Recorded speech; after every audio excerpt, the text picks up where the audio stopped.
দিয়ে দিলাম। তো এখন আমার কাজ শেষ, এখন আমরা প্রজেক্টে রান করব, দেখি। প্রথমে হচ্ছে ওয়েস্ট এবং ইস্ট, এই ডানে এবং বামের লাইনগুলো চালু হয়ে গেছে। তখন 9000 মিলি সেকেন্ড আমাদেরকে গাড়ি পারাপারের জন্য সময় দিবে ওয়েস্ট এবং ইস্টে।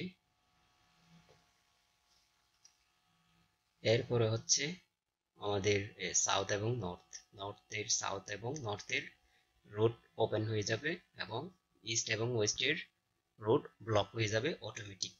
এটা কন্টিনিউ চলতে থাকে। তো এটা আমাদের এই ট্রাফিকের উপর ডিপেন্ড করবে আমরা কোন লাইনে কত সেকেন্ড ডিলে দিব।